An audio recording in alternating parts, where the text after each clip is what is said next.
Good afternoon, everyone. Thank you so much for inviting me to speak on this vital topic that can revolutionize our lives in becoming the best early childhood care and education ECCE practitioners.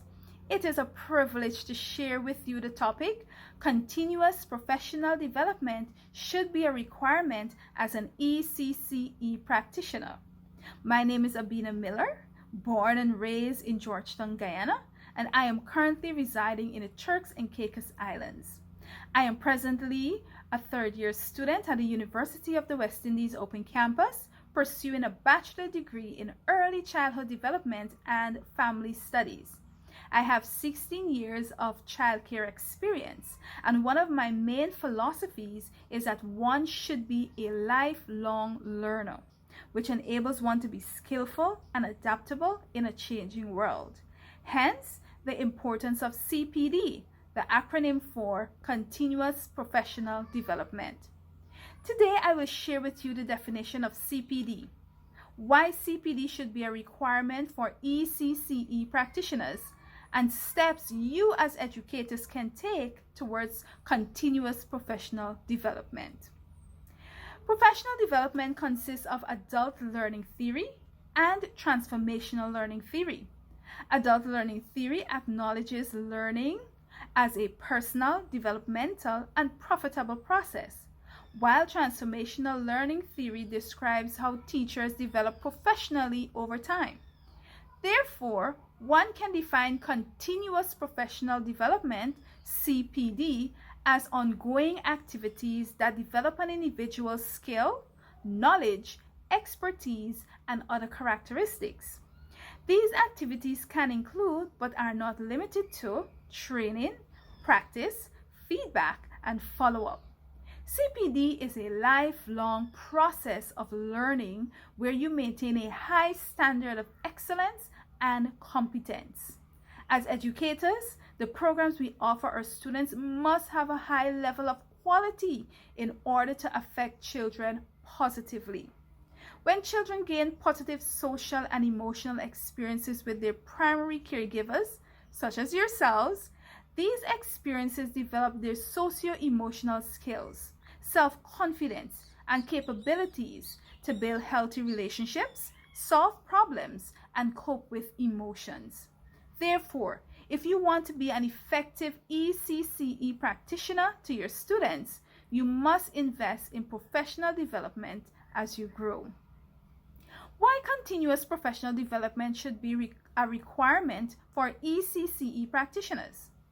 It took me 13 years to realize that experiences alone will not suffice if I wanted to be an effective childcare educator. Education and its methods were evolving. New researches on child development were being conducted, and upgraded policies were being implemented. Therefore, I had to be proactive in gaining the knowledge required to make me a better professional educator. My previous skills and expertise had to be transformed, relevant, and intentional to cater for children today. I am sure you can agree with me that how we learned when we were young is different from how the children of the world today are learning. Thus, continuous professional development should be a requirement for all of us. Primarily, CPD should be a requirement because it gives holistic benefits. Our minds, beliefs, skills, knowledge, and practices are elevated when we continually consume in professional development.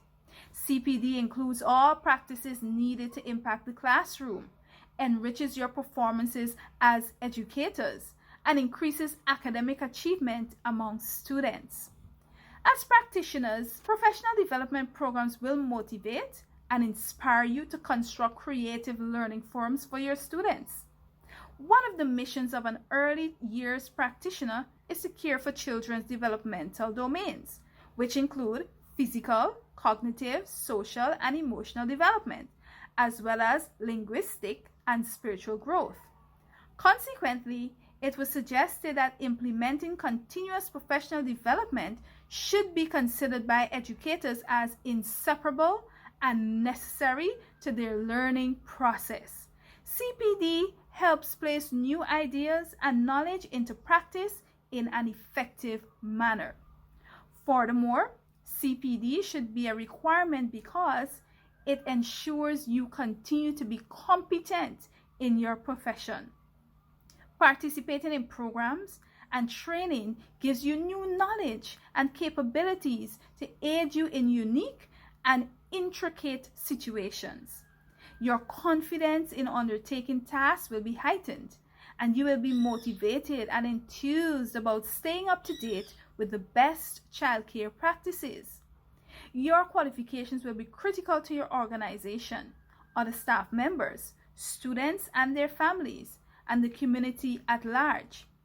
Being competent in your profession as early years practitioners permit you to foster and address any skill gaps, attain your career goals, and deal positively with any changes that will occur during your vocation. As Brian Tracy once said, continuous personal and professional development is the key to the future. Additionally, with proper training and support, CPD can empower inexperienced educators to blossom. Some of you may not be as experienced as your fellow practitioners and may find it challenging to manage your classroom. You may be young in the field of child care and education. Whatever is the reason for your inexperience, there are various institutions and training centers in our country and online that can assist in your professional development. Institutions such as the University of the West Indies and training workshops supported by UNESCO, the United Nations Educational, Scientific, and Cultural Organization. Moreover, as you continue developing your craft as a practitioner, your professional image is enhanced. Learning is effective as you apply it to your classroom and students, thus turning your inexperience into proficiency. Let us look now at 6 steps you as ECC practitioners can take towards ongoing professional development. First, assess your needs. Some questions to ask could be, what do you need to be a better ECC practitioner? What are your weaknesses? What can you improve on? What knowledge and skills do you need to develop?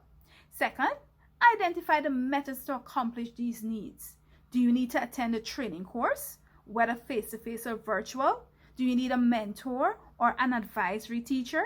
Could you have a group discussion with other practitioners? Maybe you could volunteer at a children's home or special needs school to gain a better insight on how to effectively aid children. Third, pinpoint the support you will need. Will you need time off to attend the training? Will you need funding for the training? And where will you obtain the funding? Which institution should you attend to fulfill your need for professional development? Fourth, set goals to accomplish your training.